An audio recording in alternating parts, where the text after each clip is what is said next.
After 8 years of marriage, Korean Mafia Boss said he didn't want her anymore. Then he regretted it. Welcome back to Afro Drama Stories. I don't want you anymore. 5 words. Jang Woo-sung delivered them the same way he conducted business negotiations, with absolute finality and zero emotion. He didn't even look up from the documents spread across his mahogany desk. The pen in his hand continued moving, signing off on transactions worth millions, while his wife of 8 years stood frozen in the doorway of his study. Maria's fingers tightened around the tea tray she'd brought him. The delicate porcelain cups trembled slightly, but her face remained perfectly composed. 8 years of marriage to Korea's most feared underworld figure had taught her how to hide every emotion behind a mask of serene acceptance. "The girls are asleep," she said quietly, her voice steady despite the earthquake happening inside her chest. "I thought you might want tea before bed." "I need a son, Maria." Woo-sung finally looked up, and his eyes held nothing. No warmth, no regret, just cold calculation. 8 years. For daughters. My mother was right. This marriage was a mistake. The tray didn't fall. Maria set it down carefully on the side table, her movements deliberate and controlled. She'd negotiated million-dollar deals with men twice her size. She'd stood beside him during police raids. She'd held his hand through betrayals that would have broken lesser men. But nothing had prepared her for this. "I want a divorce," he continued, returning his attention to the papers. "My lawyers will contact you tomorrow. You'll be provided for, of course. But the girls stay with me until arrangements are made." Maria stood there for exactly 3 seconds. Then she turned and walked out, closing the door with a soft click that somehow felt louder than a slam. This man had lost everything. Not to bullets, not to rival gangs, not to the law. He lost it all to pride. And by the time he realized what he'd done, it was far too late. But to understand how a powerful man could destroy himself so completely, we need to go back. Back to when Jang Woo-sung believed he was invincible, and Maria believed love could conquer anything. 9 years earlier, Maria Washington had never planned to fall in love with a criminal. She'd come to Seoul with clear goals: expand her family's import-export business into Asian markets, master Korean business culture, and build an empire that would make her father proud.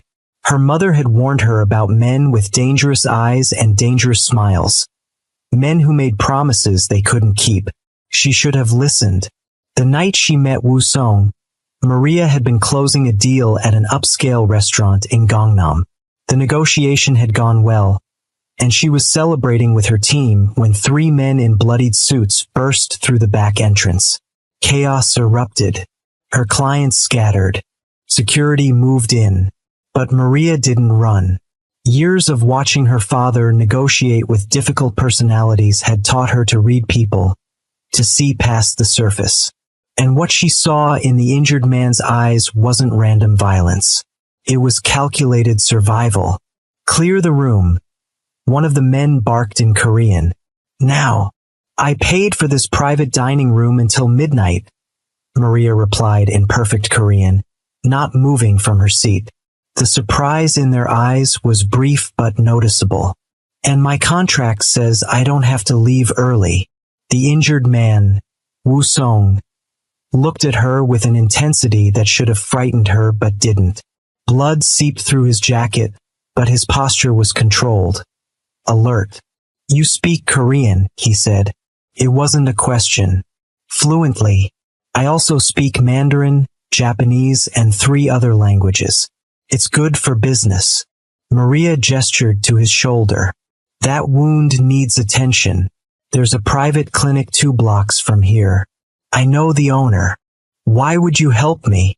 "Because you're bleeding on my celebration dinner, and I'd rather you not die and turn this into a crime scene. Bad for my reputation." She stood, gathering her things. "Plus, you interest me."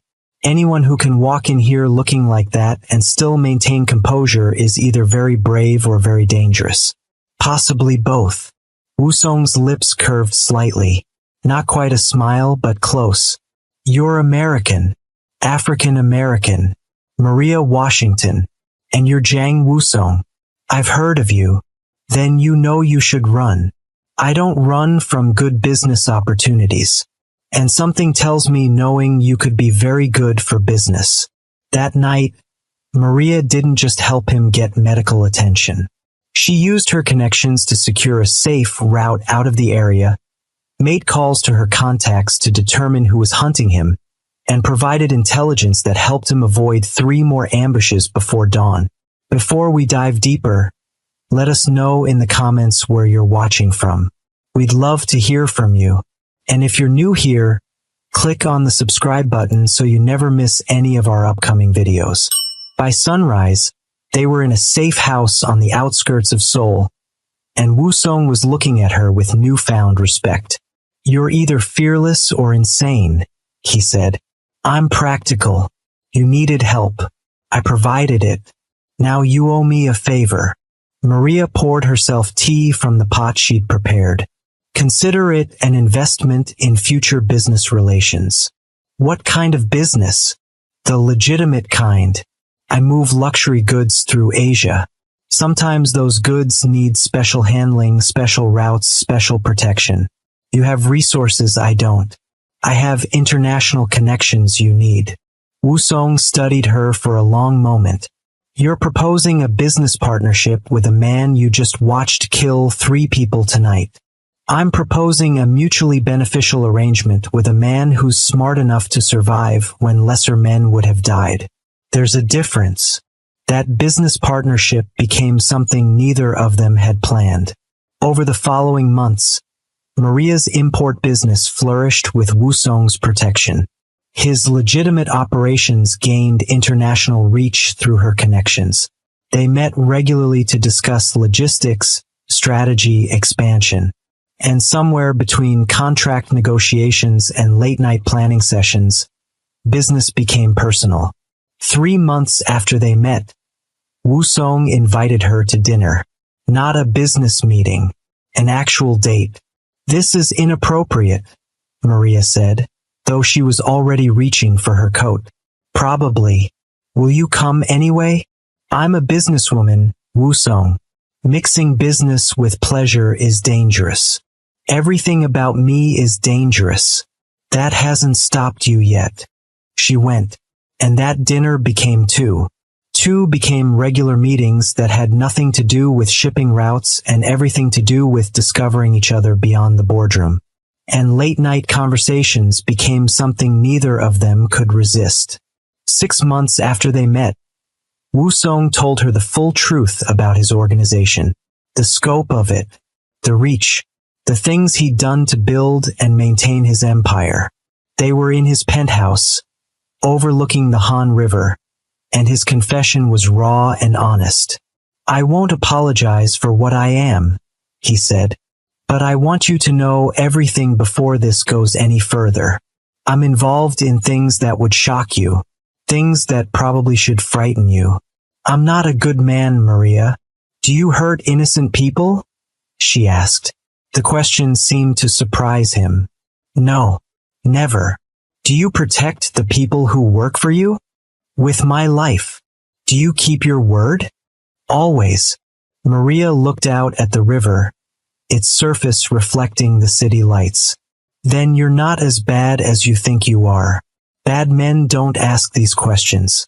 They don't care about the answers. You should run from me, Wusong said quietly. Smart women run from men like me. Maria turned to face him. I've built an international business from scratch in a male-dominated industry. I've negotiated with men who thought I was nothing more than a pretty face to dismiss.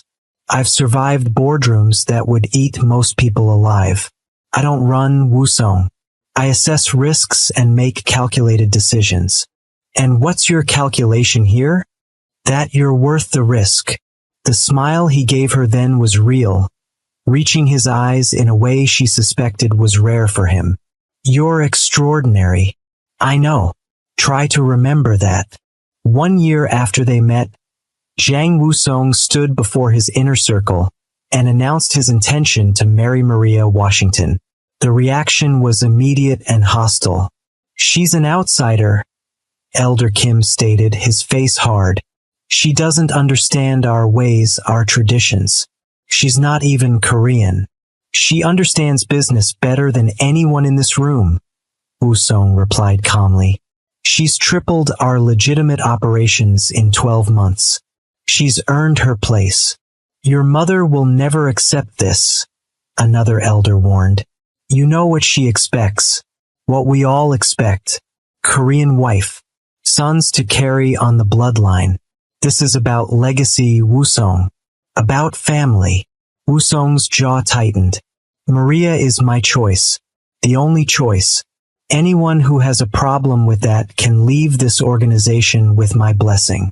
The silence that followed was heavy. Challenging Wusong's authority was dangerous, but tradition was tradition. Finally, Elder Park spoke, his voice measured and cold. We won't stand in your way, but understand this, Wusong.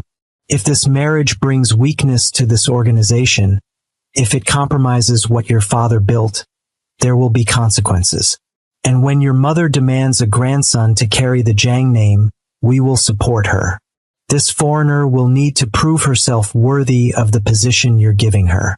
She already has, Wusong said firmly. To me, that's all that matters. But it wasn't, and deep down, even then, he knew it. The wedding was elegant but small. Maria's family didn't attend.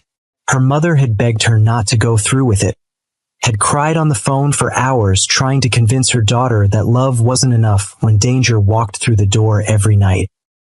He's going to get you killed, baby girl, her mother had said. Or worse, you'll spend your life watching your back, never knowing if today's the day someone decides to hurt him by hurting you. I know the risks, Mama, Maria replied, but I love him, and he loves me. We're building something together, something real. Love don't stop bullets, Maria. Remember that. Standing in her designer white gown, exchanging vows with a man who controlled half of Seoul's underground economy, Maria remembered her mother's words. She remembered and chose Wusong anyway. The first year of marriage was harder than Maria had anticipated. Not because of Wusong, but because of everyone around him. His mother, Madame Zhang, made no secret of her disappointment.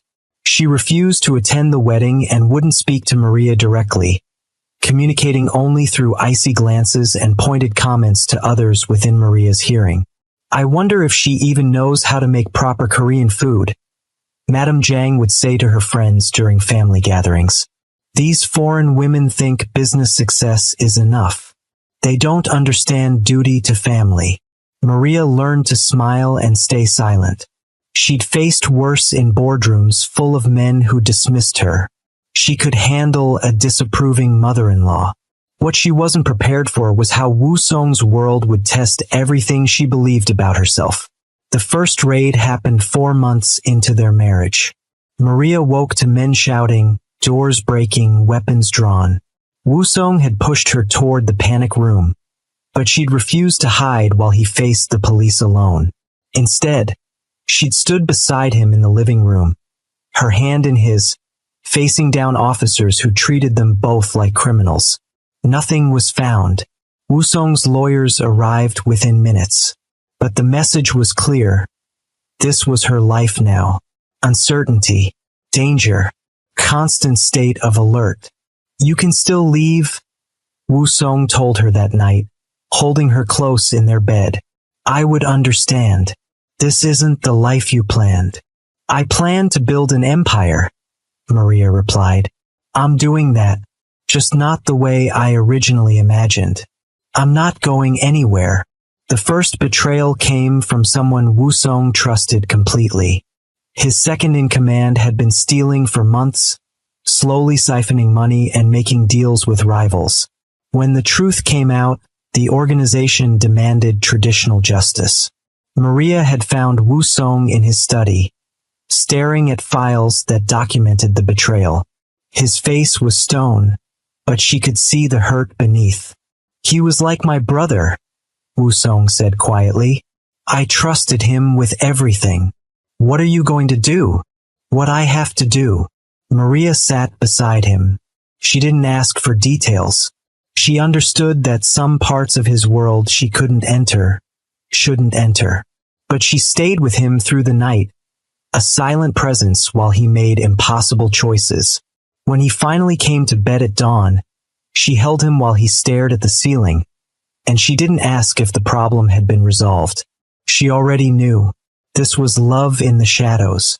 Not romantic dinners and simple joy, but standing beside someone even when you couldn't see the path forward. Being the light when everything else was dark. 2 years into their marriage, Maria discovered she was pregnant. She'd been feeling off for weeks, exhausted in a way her busy schedule couldn't fully explain.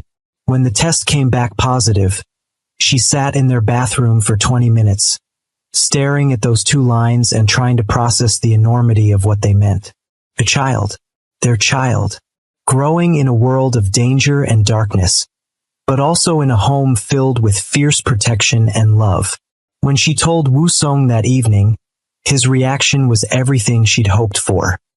He'd frozen, the glass of whiskey halfway to his lips, his eyes wide with wonder. "You're sure?" 3 tests, all positive. "I'm sure." He'd set down the glass carefully, crossed the room, and pulled her into his arms with a gentleness that always surprised her. For all his hardness with the world, he was soft with her. "We're having a baby," he whispered against her hair. "We're having a baby," Maria confirmed. For 3 perfect months, everything was right. Woo Song attended every doctor's appointment. He read pregnancy books. He started making plans for a nursery, talking about schools and futures with an enthusiasm Maria had never seen in him. Then they found out the baby was a girl. The shift was subtle at first. Woo Song smiled when the ultrasound technician announced it. He said all the right things, but Maria saw something flicker in his eyes, just for a moment. Disappointment? Concern? She couldn't be sure. "A daughter," he said in the car afterward. "We're having a daughter. Are you okay with that?" Of course. Why wouldn't I be? But that night, she overheard him on the phone with Elder Kim. "Yes, it's a girl. No, I'm not disappointed. What does it matter?" There was a long pause. "That's old-fashioned thinking. This is my child. I'll be happy regardless." Another pause, and his voice dropped lower. "I understand the concern about lineage, but there's time. We're young. This is just the first." Maria's hand went to her belly protectively. The first, as if their daughter was just a starting point, not a complete miracle in herself. If this story is hitting different, smash that like button and let us know in the comments what you think happens next. And don't forget to subscribe so you don't miss the rest of this journey. Their first daughter, Gia, was born on a spring morning.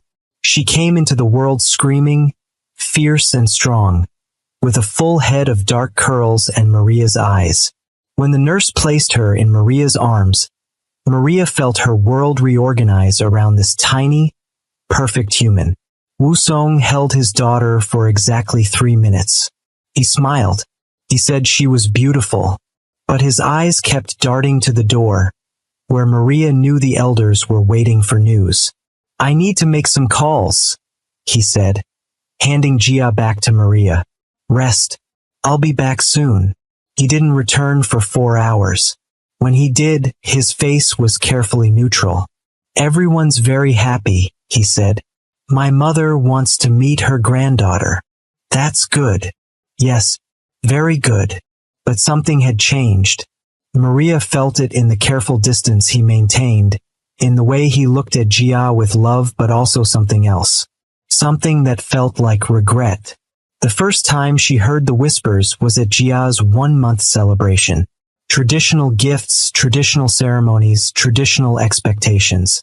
Madame Zhang held her granddaughter with cold formality, not the warmth Maria had hoped to see. She's healthy at least, Madame Zhang said to Elder Kim, loud enough for Maria to hear. Perhaps the next one will be a boy. Let's hope so, Elder Kim replied. A man needs sons. Daughters are a blessing, but sons carry the name forward. Maria's arms tightened around the gift she was holding. Wusong was across the room, and he'd clearly heard the comment, but he said nothing, did nothing, just continued his conversation as if his mother hadn't just dismissed their daughter's worth. That night, Maria confronted him. You let them talk about Jia like she's not enough, like she's a disappointment. I didn't let them do anything. They have their opinions.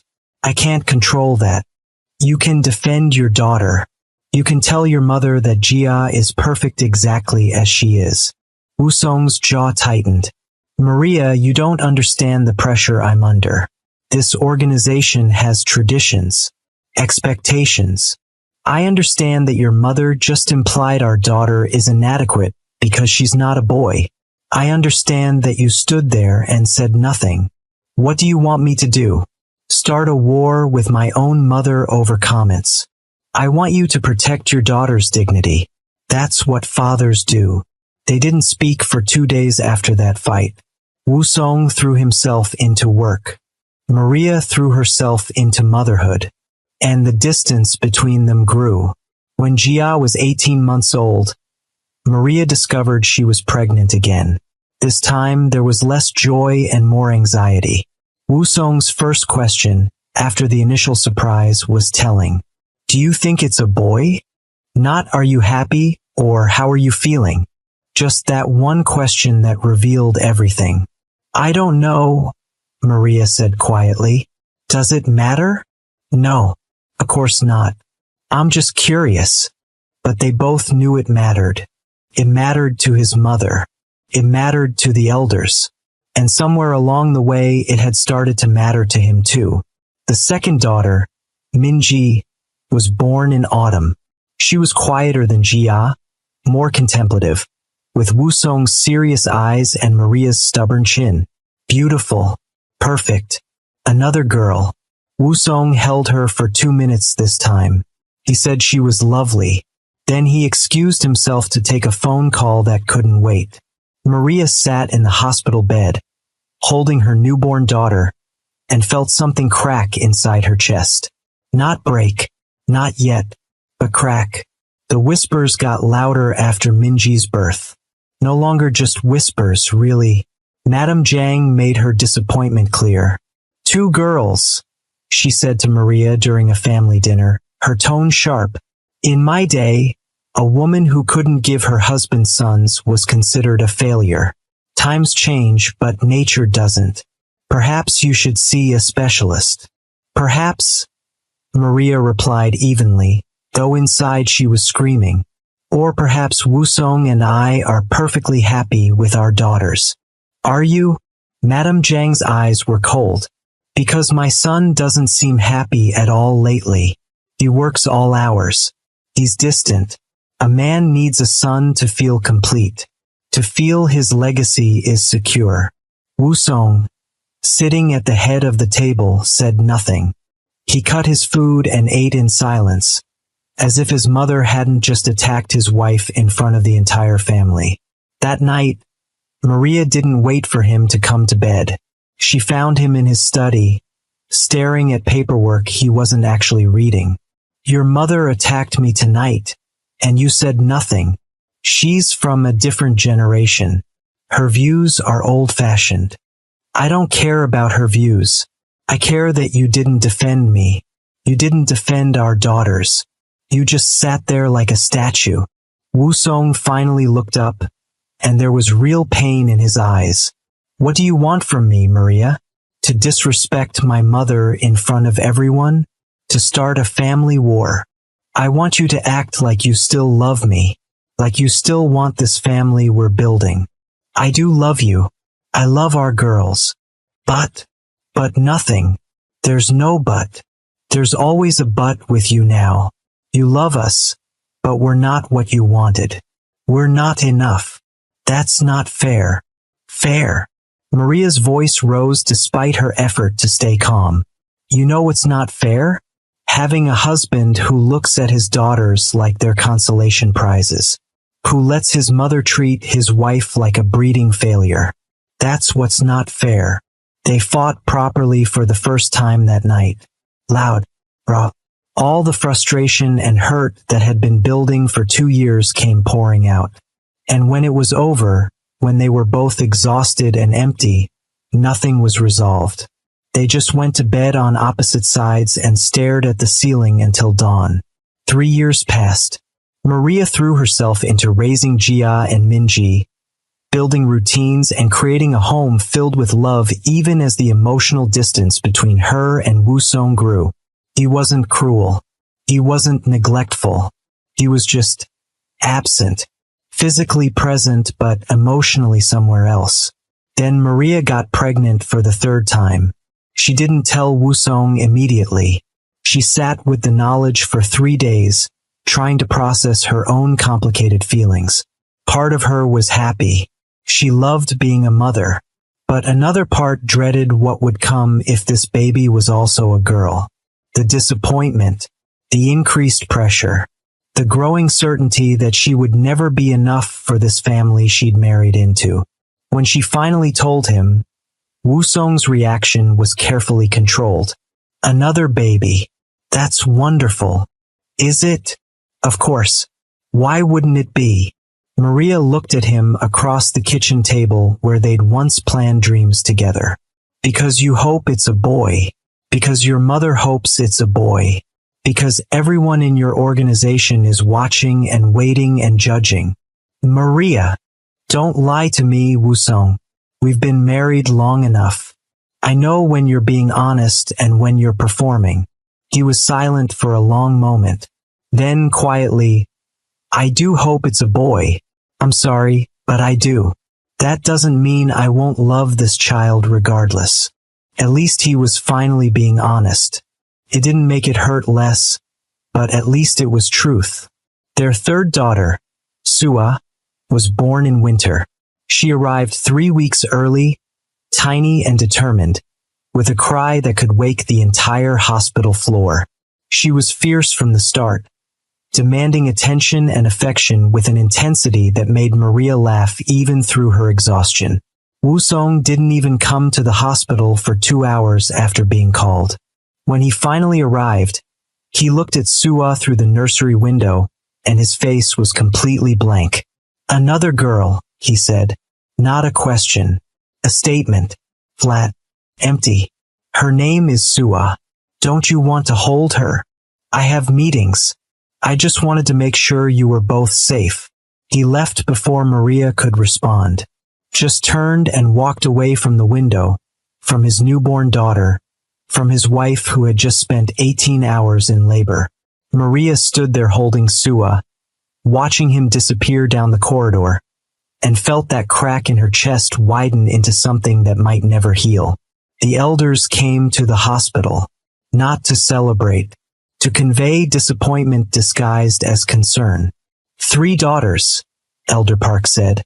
His tone implying this was somehow Maria's personal failure. This is becoming worrisome, Mrs. Jang. Your husband needs an heir, a son to carry on the family legacy. I've given him 3 healthy, beautiful children, Maria replied, her voice steady despite the rage burning in her chest. If that's not enough, perhaps the problem isn't with me. The elder's eyes narrowed. Careful, Mrs. Jang. Disrespect won't help your position. Neither will pretending I haven't noticed how this family treats my daughters like disappointments. Sua is 2 hours old, and you're already here making her existence about what she's not instead of celebrating what she is. We're thinking of the future. So am I. And I'm starting to think my daughter's future would be better somewhere away from people who can't see their worth. It was the first time Maria had said it out loud. The first time she'd admitted that leaving was even an option. Elder Park clearly heard it too, because his expression shifted from dismissive to alert. Don't make rash decisions, Mrs. Jiang. Marriages like yours are complicated. Ending them would be difficult for everyone. It wasn't a threat. Not exactly. But it wasn't not a threat either. Maria didn't respond. She just turned and walked back to her room, where Sua was sleeping in her bassinet, tiny and perfect and already loved by a mother who would do anything to protect her. The next 2 years were a slow erosion. Wusong became more distant. His mother became more vocal in her criticism. The elders watched and waited and made their opinions clear in 1,000 small ways. And Maria felt herself hardening, building walls around her heart brick by brick. She still loved Wusong. That was the tragedy of it. She still remembered the man who had looked at her like she was extraordinary, who had built dreams with her, who had promised her forever. But that man was disappearing, replaced by someone who looked at their daughters and saw only what they weren't instead of all they were. When Maria discovered she was pregnant for the 4th time, she cried. Not from happiness, from exhaustion, from fear, from the certain knowledge that if this baby was another girl, something would break that couldn't be fixed. She was 6 weeks along when she told Wusong. They were in his study, the same room where so many difficult conversations had happened, and his reaction was almost painful in its restraint. 4th time, he said. Maybe this time. He didn't finish the sentence. He didn't have to. And if it's not? Maria asked. If this baby is another daughter, what then? Do we keep trying until you get what you want? Do I keep having babies until one of them is born with the right chromosome? That's not fair. Nothing about this is fair anymore, Wusong. I've given you 3 incredible daughters. 3 smart, beautiful, strong girls who deserve a father who looks at them with pride instead of disappointment. But you can't even do that, can you? You can't see past what they're not to appreciate what they are. I love our daughters. But you don't want them. That's what you said to me 3 years ago, and it's still true. You love them, but you don't want them. You want something else. Wusong's hands clenched on his desk. I'm doing my best, Maria. I'm trying to balance family expectations with my own desires. It's not as simple as you make it sound. It is exactly that simple. Either you choose your daughters and me, or you choose your mother's expectations and the elders' approval. You can't have both. I shouldn't have to choose. But you do. That's what you don't understand. Every day you stay silent when your mother criticizes me. Every time you look disappointed when someone mentions our girls. Every moment you spend wishing for something different, you're choosing. You're just choosing them. They didn't fight that night. The fight had gone out of both of them. They just sat in that study, on opposite sides of the desk that had come to represent everything wrong between them, and let the silence say what words couldn't. This is where it all starts to fall apart. If you're still with us, drop a comment letting us know you're hooked. And hit that subscribe button because you need to see how this ends. The 4th pregnancy was difficult. Maria was older now, more tired, carrying the weight of 3 daughters and a marriage that was dying by inches. The doctor put her on bed rest for the final trimester. Wusong hired nurses to help, but he himself was rarely home. Where do you go? Maria asked him one night when he came home at 2 in the morning. Work. Where else? I don't know anymore. You're a stranger to me now. To all of us. He looked at her then, really looked, and she saw something in his eyes that might have been regret, or maybe just exhaustion. I'm doing what I have to do to keep this organization running, to keep us safe and secure. We're not safe. We're falling apart. And you're not even here to see it happen. But he still wasn't there. For the remaining weeks of her pregnancy, Maria was effectively alone. Jia, now 8 years old, helped with her younger sisters. Minji, 6, was old enough to understand something was wrong between her parents. Even Sua, at 3, had started asking why Daddy didn't play with them anymore. "Daddy's busy," Maria would say, over and over like a mantra. "He loves you very much. He's just busy." But love without presence was just a word. And her daughters were learning that lesson far too early. When Maria went into labor with their 4th child, she called Wusong. He didn't answer. She called again. No answer. Finally, she called his assistant. "He's in a meeting, Mrs. Zhang. I'll let him know it's urgent." "I'm having a baby, Sunho. It's not urgent. It's happening now." The assistant promised to find him. Maria went to the hospital with her mother-in-law's driver and a nurse. She labored alone for 4 hours before Wusong arrived. And when he did, his face was already resigned. "Another girl," the doctor announced when their 4th daughter entered the world. Healthy and beautiful.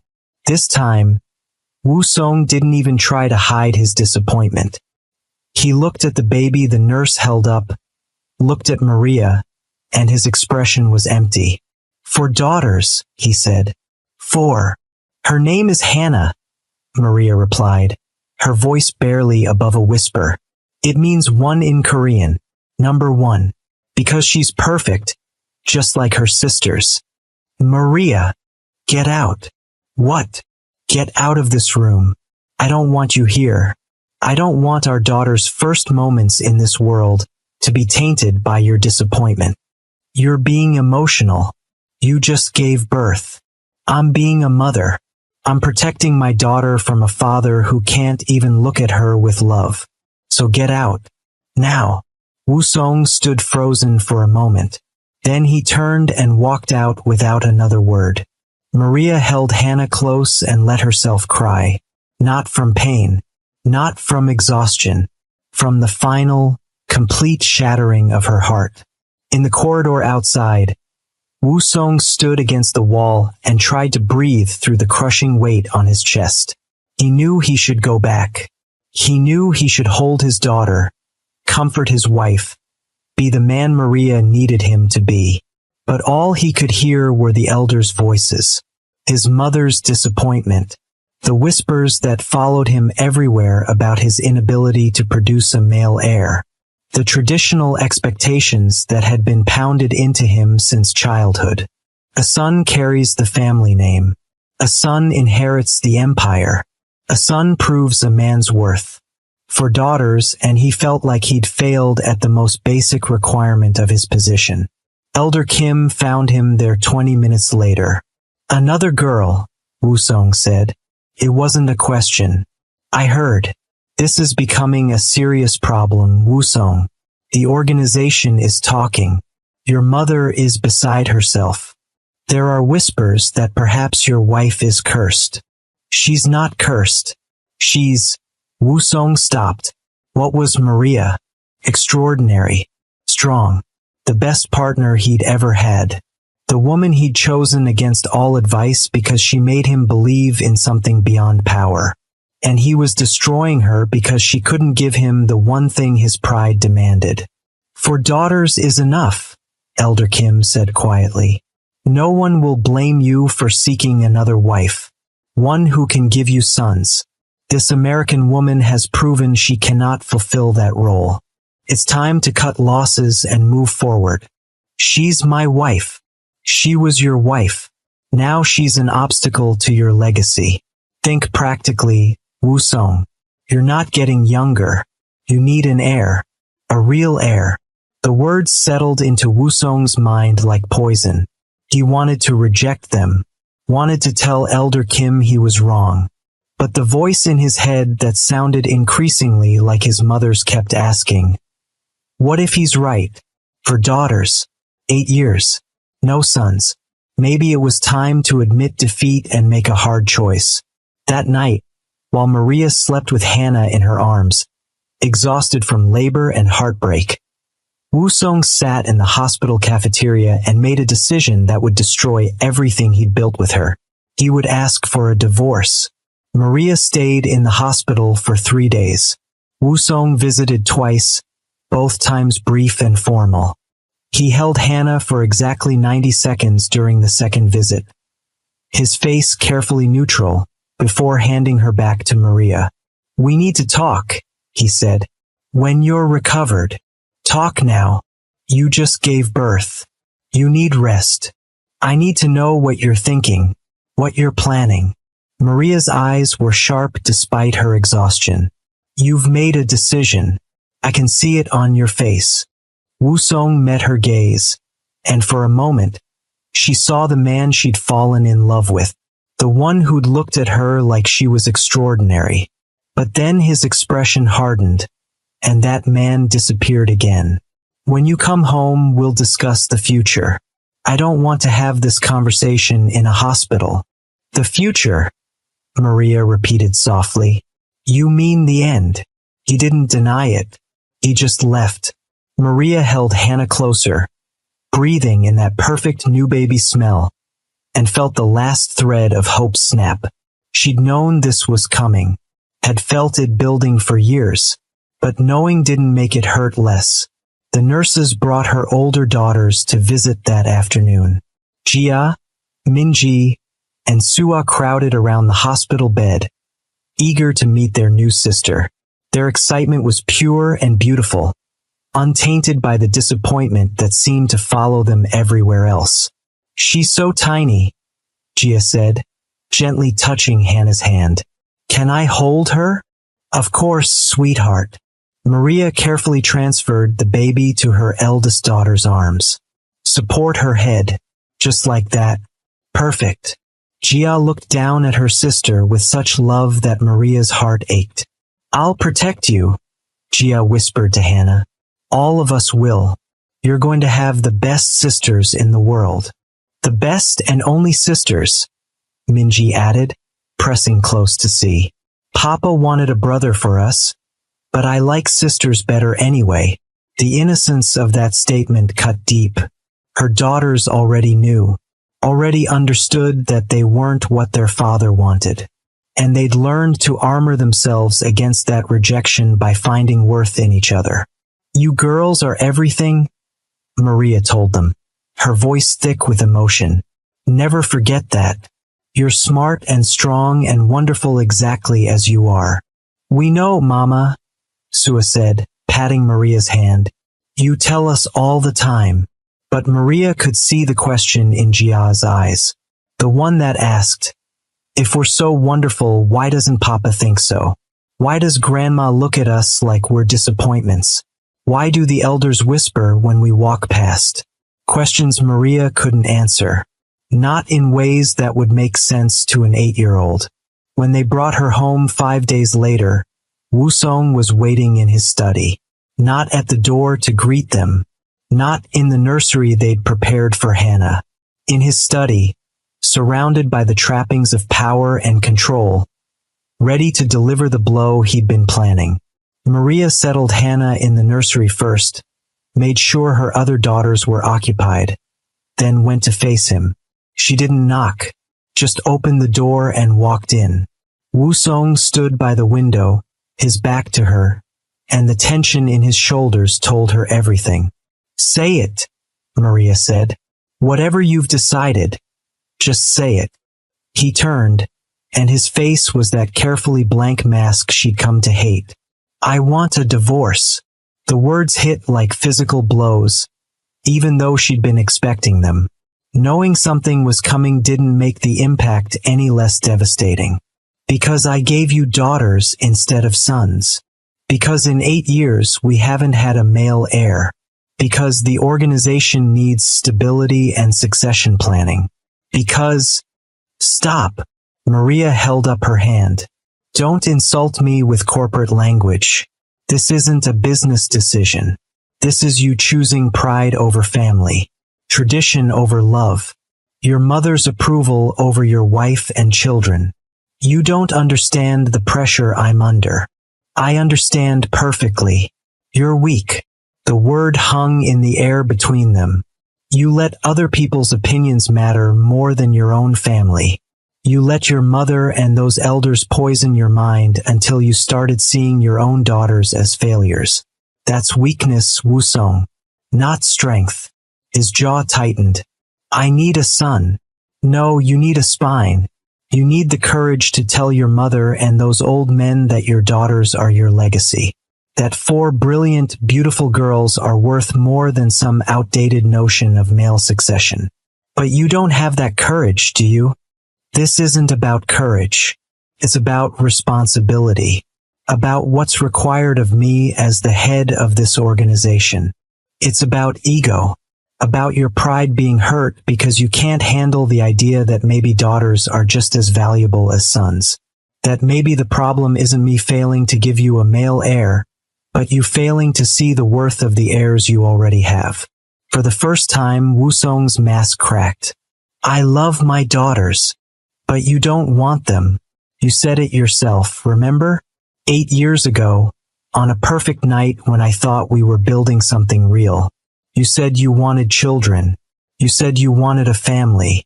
But you meant a specific kind of family. One with at least one son to validate your existence. And I couldn't give you that, so now I'm disposable. You're not disposable. You'll be provided for. The girls. Don't. Maria's voice was sharp. Don't you dare try to make this sound noble. You're abandoning your family because we don't fit the image you want. That's not noble. That's cowardice. Maria, I saved your life. Remember? When we met, I could have walked away and let you bleed out in that restaurant. But I didn't. I helped you. I stood beside you through everything. Police raids, betrayals, attempts on your life. I gave up my career, my country, my family for you. I built your legitimate empire while you built your underground one. I gave you 8 years and 4 children and all my love. And you're throwing it away because of what's between their legs. The words were raw, brutal, but they needed to be said. Maria had spent 8 years being diplomatic, being understanding, being patient. But there was no patience left. Just rage and heartbreak. My lawyers will contact you tomorrow, Wusong said, his voice cold again. You'll be well compensated. The girls will remain in my custody until we finalize arrangements. No. What? I said no. I'm taking my daughters and leaving tonight. You don't get to keep them while you parade your next wife around.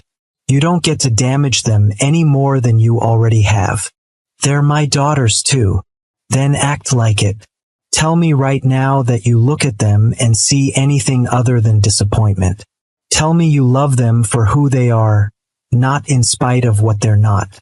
Tell me you'd choose them over a son if you had to make that choice. Wusong opened his mouth, closed it, opened it again, but no words came out. And that silence was Maria's answer. That's what I thought, she said quietly. Don't worry. I'll make this easy for you. I'll take the girls and disappear. You can tell everyone I left you. Blame me. Make me the villain. I don't care anymore. But you will never see my daughters again. You lost that right the moment you decided they weren't enough. Maria, be reasonable. I am being reasonable. I'm protecting my children from a father who doesn't value them. That's the most reasonable thing I've ever done.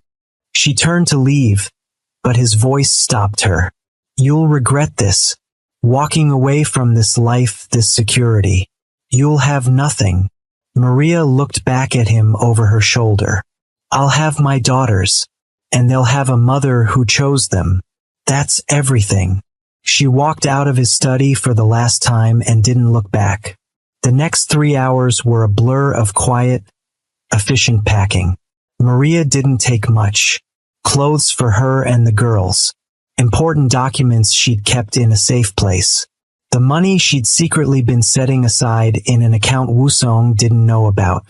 Years of business experience had taught her to always have an exit strategy. Jia watched with wide, understanding eyes as Maria moved through the house. We're leaving, aren't we? Her eldest daughter asked. Yes, baby. We're leaving. Because of Papa? Maria knelt down to eye level with her 8-year-old. Because sometimes families need to make hard choices. And I'm choosing to take you girls somewhere we can be happy. Somewhere no one will make you feel like you're not enough. I think Papa's sad, Gia said quietly. He just doesn't know how to show it. The wisdom in those words nearly broke Maria. Maybe. But his sadness doesn't mean we have to stay and be hurt by it. Okay, Mama. I'll help pack. By midnight they were ready. 1 suitcase each for the girls. 2 for Maria. Everything that mattered fit into 5 bags and a secure carrier for Hannah. The driver Wusong had assigned to Maria was loyal to money, not tradition. She paid him triple to take them to a hotel and keep his mouth shut for 24 hours. He agreed without hesitation. You're making the right choice, Mrs. Jiang, he said as he loaded their bags. I've watched him break your spirit piece by piece. Better to leave before there's nothing left. Thank you, Jin Ho. Where will you go? Away. That's all you need to know. She'd already made the arrangements. Her old business contacts in Singapore had helped set up temporary housing. Her former mentor had secured her a position at an international consulting firm. She had enough money to last 6 months if she was careful. After that, she'd figure something out. She always did. As the car pulled away from the house, Maria looked back one last time. Somewhere in there was the man she'd loved. The man she'd built dreams with. The man who'd chosen pride over love and destroyed them both in the process. Goodbye, Wusong, she whispered. I hope one day you understand what you lost. The divorce papers arrived at the hotel 3 days later. Wusong's lawyers had moved quickly, eager to resolve what they saw as a simple business transaction. Dissolution of marriage. Division of assets. Custody arrangements. Maria read through them with the sharp eye of a former businesswoman. They were generous, she had to admit. A substantial settlement. Continued financial support for the girls. Visitation rights that were flexible and reasonable. Everything a divorcing wife could want. Except the one thing that actually mattered. Acknowledgement that she and her daughters had value beyond their ability to produce male heirs. She signed them without emotion and sent them back with amendments. She kept the financial support for the girls, they deserved that, but refused the settlement for herself. She also added a clause that visitation would only occur if Wusong personally requested it and the girls agreed. She wouldn't force her daughters to spend time with a father who'd made them feel inadequate. The lawyers tried to negotiate. Maria refused every call. Either they accepted her terms or she'd fight this in court. And she had enough dirt on Wusong's organization to make that battle very public and very ugly. They accepted her terms. 6 weeks after she'd walked out, the divorce was finalized. Maria was officially no longer Mrs. Jiang. She was just Maria Washington again. A single mother of 4 with no country to call home and an uncertain future ahead. But when she looked at her daughters, sleeping peacefully in their small hotel suite, she didn't feel uncertain. She felt free. Now comes the part where everything he built starts crumbling. If you want to see karma in action, you need to stay until the end. Hit that subscribe button right now so you don't miss what happens next. Maria's first priority was stability. The hotel was temporary, expensive, and too unstable for 4 young girls who'd already been through too much upheaval. She needed a permanent home, a real foundation to build on. Singapore became that foundation. It was far enough from Seoul to feel like a fresh start, but still in Asia where her business connections remained strong. She found a modest apartment in a good neighborhood with excellent schools. It wasn't the mansion she'd left behind, but it was theirs. Clean, safe, free from judgment. The consulting firm that hired her appreciated her international experience and language skills. Within 3 months, she was managing major clients. Within 6 months, she was being courted by larger firms. Within a year, she'd started her own consultancy, leveraging everything she'd learned during her years building Wusong's legitimate empire. The irony wasn't lost on her. She'd spent 8 years making him money, expanding his reach, creating opportunities. Now she was doing the same thing for herself, and the profits went directly to securing her daughter's futures. But the real work was emotional, not financial. Jia struggled the most initially. At 8, she remembered everything. The big house, the staff, the sense of being part of something important even if that importance came with conditions. She missed her father despite everything, missed the idea of him more than the reality. "Why doesn't Papa call?" she asked Maria one night, 6 months into their new life. "Because he's letting us have space to heal, or because he doesn't care about us." Maria pulled her daughter close. "He cares. He's just broken in ways I couldn't fix. Some people don't know how to love what they have.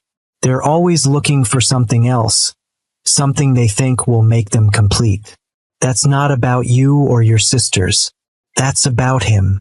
I wish I could fix him." "Oh, sweetheart, you can't fix people who don't think they're broken.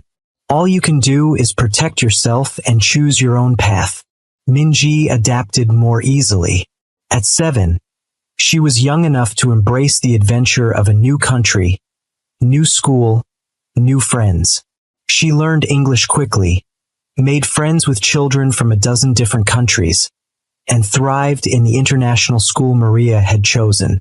"I like it here," Minji announced one day. "Nobody cares that we don't have a brother. Nobody asks weird questions about why our family is small." "Good," Maria replied, "because your family isn't small. You have 3 sisters and a mother who would move mountains for you. That's not small.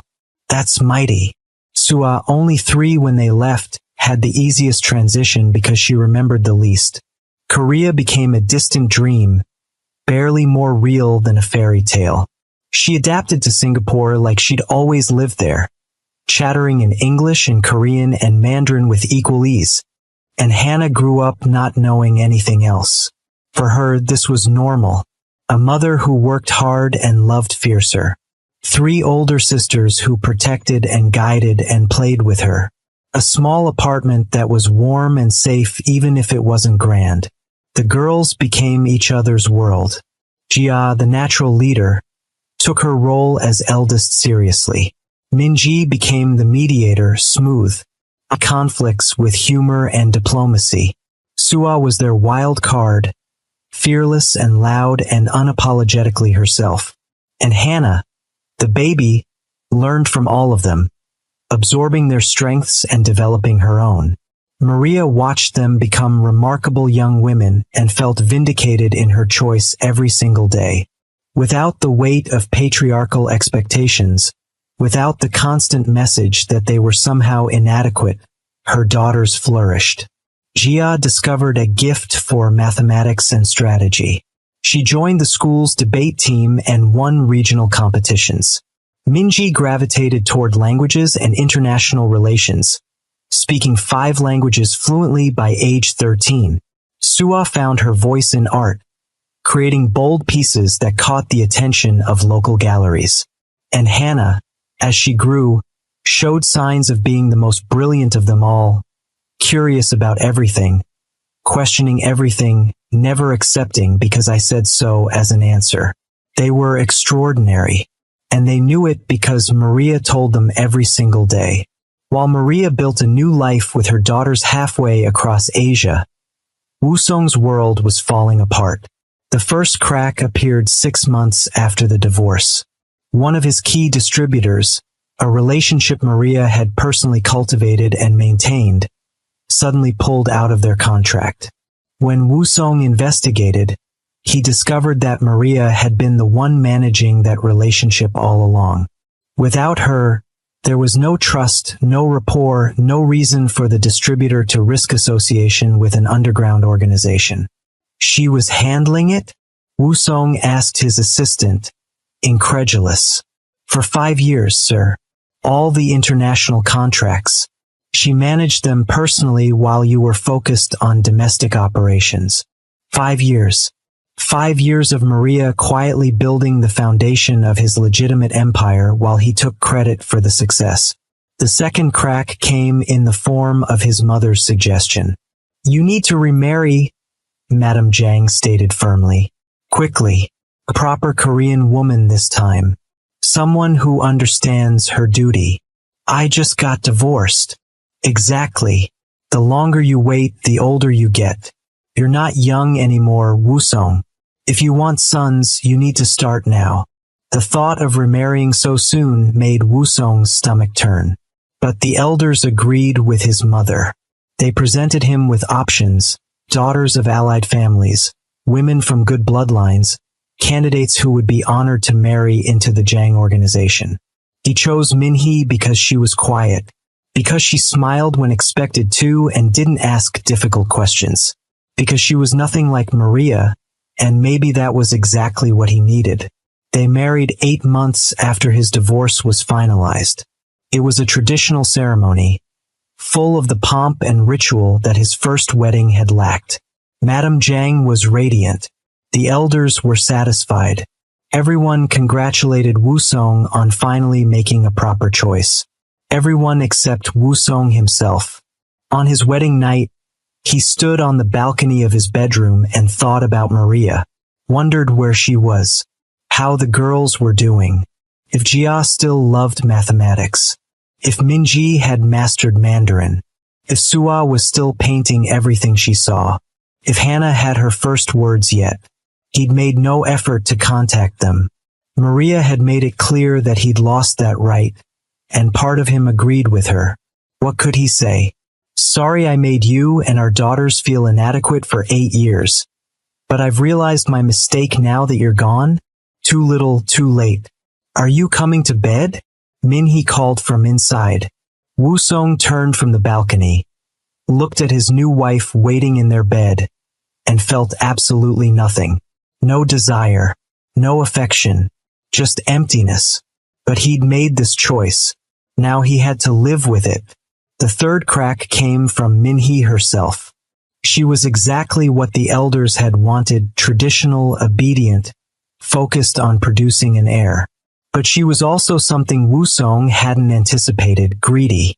Within 3 months of marriage, money started disappearing from accounts Maria used to manage. Small amounts at first, then larger sums.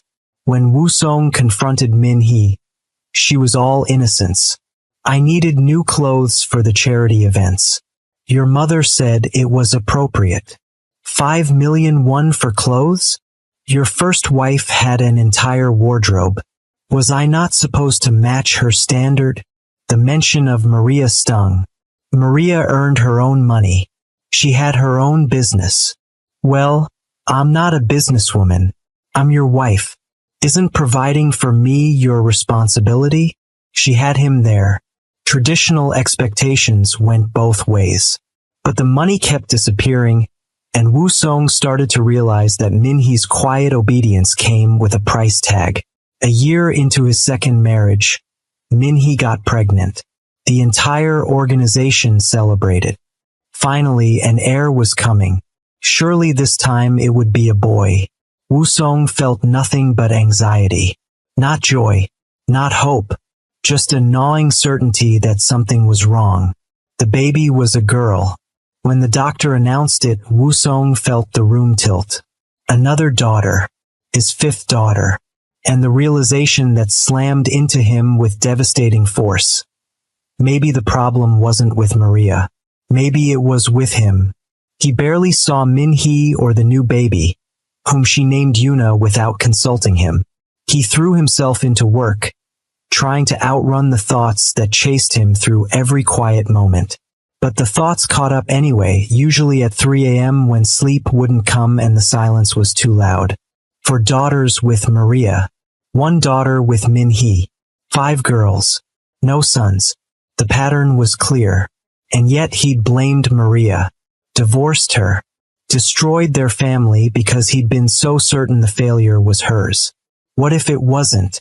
What if he was the reason his bloodline would end with daughters? This question ate at him like acid. But pride kept him from seeking answers. To get tested would be to admit doubt. To admit he might have been wrong about everything. So he stayed silent and watched his empire continue to crumble. The fourth crack was the biggest. Betrayal from within. Minhee's brother, whom Woo-sung had brought into the organization as a gesture of goodwill, was stealing. Not small amounts like his sister. Millions. He was also feeding information to rival organizations, slowly dismantling everything Woo-sung had built. When the truth came out, it was devastating. Half of Woo-sung's inner circle had known and said nothing, either out of fear or because they were complicit. The trust he'd spent 20 years building was gone. "You've become weak," Elder Park told him during the meeting where the betrayal was revealed. "Ever since you divorced that American woman, nothing has gone right. Your new wife is a parasite. Her family is dismantling your organization from the inside. And still no son. Maybe the problem isn't your wives, Woo-sung. Maybe it's you." The words were meant to cut, and they succeeded. Woo-sung sat in that meeting and felt the full weight of his failures. His organization was bleeding money and loyalty. His second marriage was a transaction that had backfired spectacularly. His mother, who'd pushed so hard for all of this, had grown frail and bitter, constantly comparing everything to how it was when your father was alive. And somewhere in Singapore, Maria was thriving without him. He knew because he'd hired someone to check on them. Not to interfere, he'd promised himself he wouldn't do that, but just to know they were okay. They were more than okay. They were flourishing. Maria had built a successful business. The girls were in excellent schools, earning top marks, involved in activities, surrounded by friends. They looked happy in the photos his investigator had provided. Genuinely, radiantly happy. Everything he'd thrown away was thriving without him. And everything he'd kept was falling apart. You're probably wondering if he figured it out yet. If he finally got what he deserved. Keep watching because the truth is about to hit him like a freight train. And if you're new here, subscribe now because this channel is all about stories where karma doesn't miss. The breaking point came 3 years after his divorce from Maria. Woo-sung was 42 years old, trapped in a loveless marriage, watching his organization splinter, and haunted by memories of what he'd lost. Min-hee was pregnant again, and everyone was praying for a boy, but Woo-sung couldn't shake the certainty that it wouldn't matter. That regardless of who he married or how many times he tried, the result would be the same. He went to a private doctor, someone outside his organization who wouldn't gossip, someone who could give him answers without judgment. "I want a complete fertility workup," Woo-sung said. "Everything. I need to know." The doctor, a woman in her 50s with kind eyes and a professional demeanor, nodded. "This is a smart decision. Many couples struggle with gender selection, but understanding your reproductive health is always valuable. We'll test your sperm count, motility, and genetic factors." The tests took 2 weeks. Woo-sung waited in an agony of suspense, knowing that the results would either vindicate him or destroy the last of his illusions. When he returned for the results, the doctor's face was professionally neutral. "I have good news and complicated news," she began. "The good news is your sperm count and motility are excellent. You're very fertile. And the complicated news? The complicated news is about gender determination. You see, the father's sperm determines the sex of the child. The sperm carrying Y chromosomes produce males, and X chromosomes produce females. Your test results show an unusual ratio. You produce significantly more X chromosome sperm than Y chromosome sperm. Not 0Y, that would make male offspring impossible, but enough of an imbalance that female offspring are overwhelmingly more likely." The room seemed to spin. "How much more likely? In your case, about an 85 to 15 ratio. For every 15 sperm carrying Y chromosomes, you have 85 carrying X chromosomes. It's rare but not unheard of. Some men have this genetic pattern. It's not a deficiency or a problem, just a variation. But it does mean that having male offspring would be statistically unlikely for you, regardless of your partner. Wusong sat in silence, processing this information. 85 to 15. Overwhelmingly likely to have daughters, regardless of partner. So all 5 of my daughters were not anyone's fault. Not yours for being unable to produce sons, not your wives for being unable to carry sons. Just genetics and probability working exactly as they should. Is there a treatment? Something that can change the ratio? The doctor shook her head gently. This is genetic, Mr. Zhang. It's part of who you are at the most fundamental level. There are some experimental procedures for gender selection, but they're expensive, not guaranteed, and honestly, I wouldn't recommend them. You've already proven you can have healthy children. Many couples can't even have that. Healthy children. 5 beautiful, brilliant daughters. All of them dismissed, undervalued, treated as disappointments because of something that was his genetic makeup, not their mother's failure. Wusong thanked the doctor and walked out into the Seoul afternoon feeling like someone had hollowed out his chest and filled it with broken glass. He'd destroyed his marriage to Maria for nothing, blamed her for something that was never her fault, made her feel inadequate when she'd given him exactly what his body was genetically predisposed to produce. She'd done nothing wrong. She'd been perfect. And he'd thrown her away because he couldn't handle the truth about himself.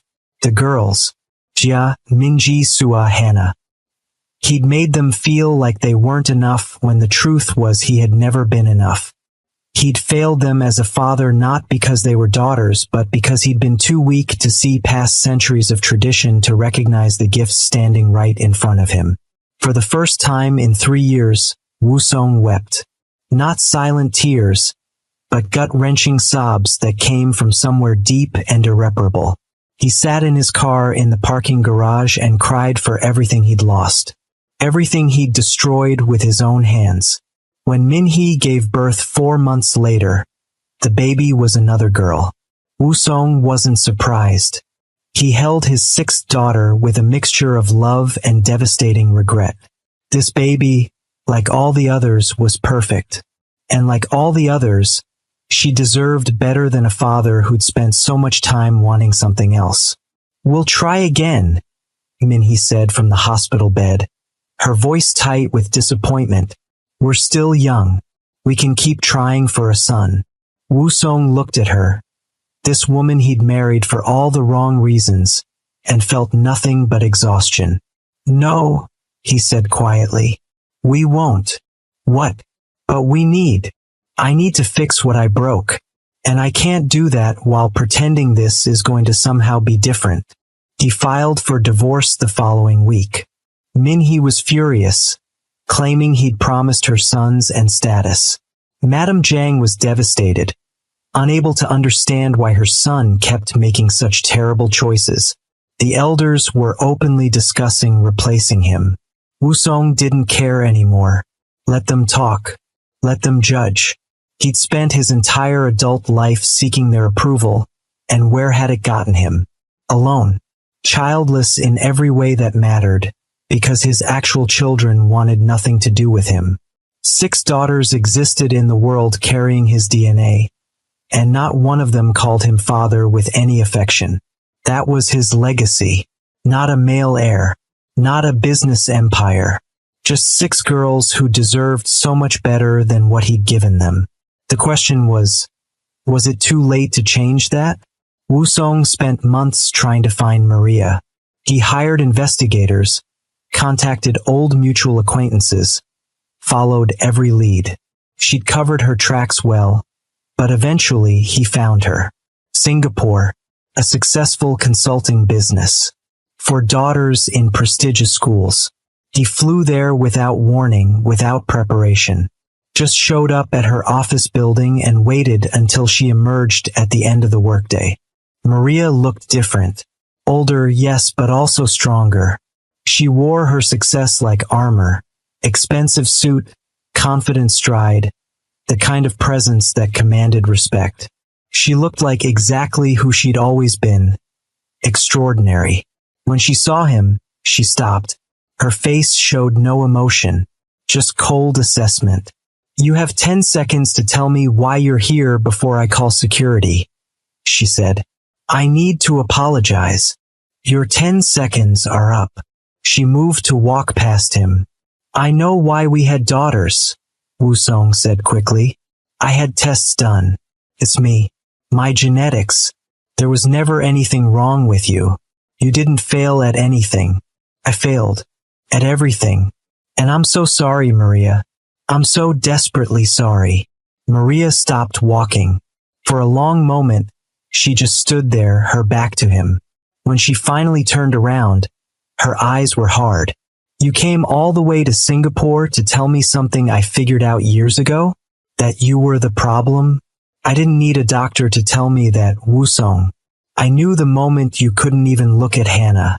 The moment you chose your pride over your family. I knew you were broken in ways I couldn't fix. I know. You were right about everything. I was weak. I let tradition and my mother and those elders poison my mind until I couldn't see what was right in front of me. For incredible daughters. A wife who would have stood beside me through anything. I destroyed it all. Yes, you did. Can I see them? The girls. No. The word was absolute. No hesitation. No room for negotiation. Maria, please. I know I don't deserve. You're right. You don't deserve anything from them. You made them feel inadequate for 8 years. You abandoned them because they weren't boys. You let your mother call me a failure in front of them. You think a late apology fixes that? No. But I want to try. I want them to know I'm sorry. That I was wrong about everything. Maria stepped closer, and her voice was low and furious. Do you know what Jia said to me last month? She said she's grateful you left us. Because watching you not love us was worse than you being gone. That's what you did, Woo-sung. You hurt them so deeply that your absence became a relief. The words were knives, but he deserved every cut. I can change. I have changed. I just need a chance. You had 8 years of chances. You had 4 perfect babies to love and protect. And you couldn't do it. Now you want me to hand them back so you can damage them more? So you can come in as the reformed father and feel better about yourself? No, absolutely not. They deserve to know their father. They deserve to be loved unconditionally. Something you proved you couldn't do. So no, you don't get to see them. You don't get to be in their lives. You don't get to fix your guilt by forcing your presence on children you abandoned. I have rights, and I have lawyers. Try to exercise those rights, and I will make every single thing you've ever done public. Every deal, every arrangement, every skeleton in your organization's closet. I'll destroy what's left of your empire and make sure the girls know exactly who their father really is. Is that what you want? Woo-sung stood there, defeated. She meant it, every word, and she had the power to do it. I just want them to know I'm sorry, he said quietly. They don't care. They've moved on. They're thriving without you. The best thing you can do for them is stay gone. Maria turned to leave, then paused one more time. You wanted to know if you could see them? She pulled out her phone, scrolled through photos, and turned the screen toward him. That's Jia. 15 now. Straight A's. Speaks 4 languages. Wants to be an international human rights lawyer. That's Minji. 13. Artist and budding entrepreneur. That's Sua. 11. Fearless. Top of her debate team. And that's Hannah. 8. Brilliant. Creative. Already reading at a college level. Woo-sung stared at the images of his daughters. Grown. Beautiful. Confident. Everything he'd missed. They're extraordinary, he whispered. I know. I raised them. Without you. And they're better for it. Maria pocketed her phone. You wanted a son to carry your name. Instead, you destroyed 4 daughters who would have carried your heart. That's your legacy, Woo-sung. Live with it. She walked away then, and this time he didn't try to stop her. We're almost at the end of this journey. If you've made it this far, do me a favor, hit that like button and drop a comment telling us what you think about Woo-sung's ending. Does he deserve forgiveness? Let us know below. Jang Woo-sung returned to Seoul a broken man. Not broken by violence or business failure, but by the full weight of his choices. He'd gotten exactly what he deserved. Nothing. His empire continued to fracture. The elders eventually replaced him as head of the organization, citing his inability to maintain stability. Madame Jang passed away 2 years after his trip to Singapore, still disappointed in her son's failures. His second ex-wife sued for support and won, draining more of his dwindling resources. But none of that hurt as much as the photos he kept of his daughters. The private investigator still sent updates. Maria didn't know, and Woo-sung made sure it stayed that way. He didn't try to contact them, didn't violate the boundaries Maria had set, just watched from afar as they grew into remarkable women. Jia graduated top of her class and earned a full scholarship to Oxford. Minji started her own business at 17, using skills she'd learned from watching her mother. Sua won international art competitions. Hannah tested into gifted programs that usually only accepted students years older. They were everything he'd wanted in heirs and more. Smart, strong, capable, leaders in their own right. And none of them carried his name or his legacy because he'd been too blind to see their worth when it mattered. 5 years after Maria walked away from him in Singapore, Woo-sung received an invitation. It came to his apartment, not the mansion he'd once owned, just a modest apartment in a middle-class neighborhood. The envelope was expensive, the calligraphy elegant. Inside was an invitation to Jia's college graduation ceremony at Oxford. No note, no explanation, just the invitation with his name on it. Woo-sung stared at it for 3 days, trying to understand. Was this Maria's doing? Jia's? A cruel joke? Or maybe possibly an olive branch? He flew to England not knowing what to expect. The ceremony was beautiful, hundreds of graduates in traditional robes, proud families everywhere. He sat in the back, away from everyone, scanning the crowd for familiar faces. He found them easily. Maria sat in the 3rd row, flanked by Minji, Sua, and Hannah. All of them wore elegant dresses, their heads close together as they whispered and laughed. They looked like a unit, complete without him. When Jia's name was called, they all stood and cheered. Maria's pride was visible from across the venue. Woo-sung felt his throat tighten watching them celebrate this moment he had no part in creating. After the ceremony, he lingered in the crowd, uncertain if he should approach. Then Jia appeared in front of him, her graduation robe billowing slightly in the breeze. You came, she said, not warmly but not coldly either, just factual. You invited me. I did. Against Mama's advice, actually. Jia crossed her arms, studying him with eyes too old for her 22 years. Do you know why? No. Because I wanted to see you one more time, to see if you'd changed. If you were still the man who couldn't look at us without disappointment. She tilted her head. What do you see when you look at me now? Woo-sung looked at his eldest daughter properly for the first time in over a decade. She was stunning, confident, accomplished, a woman who had become extraordinary despite him, not because of him. I see everything I threw away, he said honestly. I see a brilliant woman who deserved a better father. I see my greatest failure and my greatest loss. Jia's expression softened slightly. Do you regret it? Actually regret it. Every day, every moment. I would give anything to go back and be the father you deserved. But you can't. Time doesn't work that way. Jia glanced back at her mother and sisters. Mama said I shouldn't give you this opportunity, that you'd already proven who you were. But I needed to know for myself. I needed to hear you say it. Say what? That we were enough. That we always were. That the problem was never us. Wusong felt tears burning in his eyes. You were always enough. More than enough. You and your sisters are extraordinary, and I was too broken and too proud to see it. That's my failure. My shame. Not yours. Never yours. Jia nodded slowly. Thank you for saying that. I think I needed to hear it. Does this mean? No. She held up her hand gently. It doesn't mean you get to be in our lives. It doesn't mean forgiveness or second chances. It just means I heard you, and now I can move forward without wondering. Closure, I think they call it.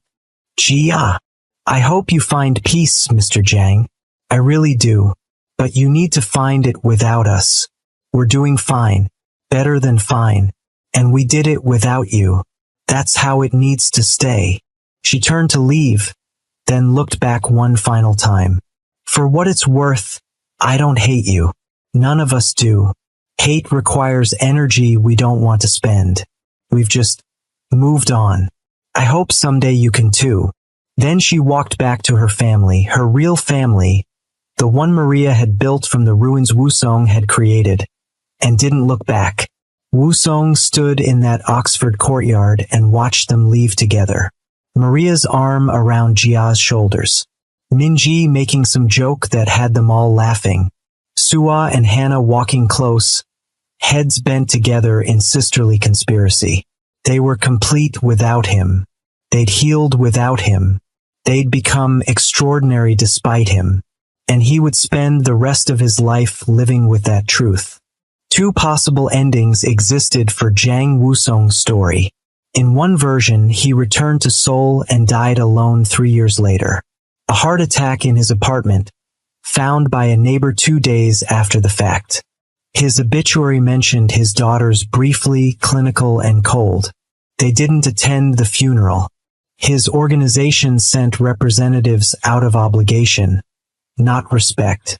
In the other version, he lived. He stayed in England, got a modest job teaching Korean to foreign students, and from a distance watched his daughters build their lives.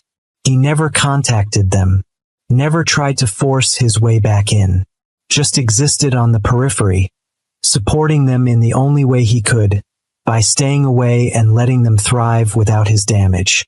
Sometimes he'd see them in the news. Jia becoming a renowned human rights lawyer. Minji expanding her business internationally. Sua's art exhibited in major galleries. Hannah earning her doctorate at 23. In his small apartment, he kept photos of them on the wall. His 6 daughters, 4 with Maria, 2 with Minhee, though the youngest 2 he'd long since lost contact with. 6 brilliant girls who deserved better fathers than they'd gotten. On the wall opposite the photos, he kept a single quote he'd written in his own hand. I wanted a son to carry my name. Instead, I destroyed the daughters who carried my heart. It was his reminder, his penance, the truth he'd learned too late. The girls never forgave him. They didn't need to. Forgiveness required a relationship, and they'd moved past needing anything from him, including absolution for his failures. Maria eventually remarried, a kind man who loved her daughters like his own and never made them feel inadequate for existing. The girls called him by his first name out of respect for everyone's boundaries, but they let him be part of their lives in ways they'd never allowed Wusong. And in the end, that was the final crushing irony. Wusong's obsession with blood and legacy and carrying forward a family name had cost him the only family that ever mattered. His daughters were thriving, building their own legacies, changing the world in their own ways. Just without him. Some mistakes can't be fixed. Some choices can't be undone. Some moments once lost are gone forever. Zhang Wusong learned that lesson in the hardest possible way. He'd wanted to build an empire. Instead, he'd built a monument to his own failure. 6 daughters who would spend their lives proving they never needed him to be extraordinary. They already were. If the story moved you, hit that like button right now. Drop a comment telling us what you think about Wusong's ending. Did he deserve forgiveness? Or did karma give him exactly what he earned? And if you're not subscribed yet, what are you waiting for? Click that subscribe button and ring the notification bell so you never miss another powerful story like this one. We post content that makes you think, that makes you feel, that reminds you why your choices matter. Don't miss out. Share this video with someone who needs to hear this message. Sometimes the best inheritance we can give isn't a name or an empire. It's unconditional love and acceptance. Remember that. Thanks for watching, and until next time, remember, pride can cost you everything, but love given freely can build legacies that last forever.